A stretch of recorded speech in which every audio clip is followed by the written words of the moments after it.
Di nagsara mga turista ang City of Pines ngayong long weekend. Kumustahin natin ang sitwasyon doon sa pagtutok ni Jasmine Gabriel Galban ng GMA Regional TV 1 North Central Luzon. Jasmine. Ivan, sa mga oras nga na ito madilim na pero dagsa pa rin ang mga turista sa iba't ibang pagpasyalan sa lungsod ng Baguio. Marami ang sumusulit sa long weekend at umakyat sa Baguio City para makapagpalamig at makapag-relax.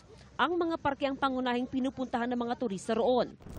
Nakailang beses na rin naman kaming nakaakyat dito. Siyempre, nagkayaya na naman kami magkakabatch. Para ma-relax naman kami kasi maganda rito. Enjoy na enjoy ang biyahe namin. Napakasaya namin. Ayon sa Baguio City Police Office, mahigit 50,000 turista ang inaasahang mamamasyal sa City of Pines ngayong long weekend. Punuan ng mga transient house at hotel. Nakaantabay rin ang Tourist Police at Baguio City Police Office sa pagbibigay seguridad sa mga turista.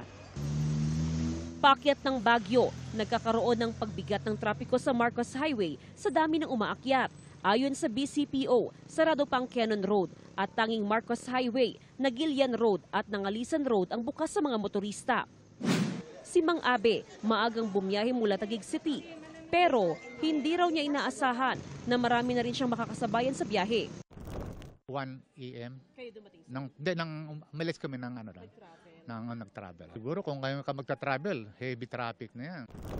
Nakikiusap po tayo sa mga kababayan natin dito sa Baguio na kung pwede pong lakarin yung pupuntahan ay mas mainam pong maglakad to give way po sa ating mga seniors, ating mga PWDs, ma'am.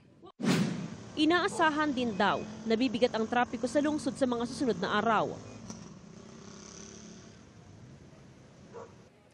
Ivan, sa ngayon nga ay ramdam ng malamig na klima dito sa lungsod ng Baguio. Actually, sa monitoring ng Pag-asa, nag-average na sa 16 hanggang 18 degrees Celsius ang temperatura sa lungsod ng Pino. Ivan? Maraming salamat, Jasmine Gabriel Galban ng GMA Regional TV 1 North Central Luzon. Mga kapuso, patuloy na tumutok sa mga balita. Mag-subscribe sa GMA Integrated News sa YouTube. Sa mga kapuso abroad, samahan nyo kami sa GMA Pinoy TV at sa www.gmanews.tv.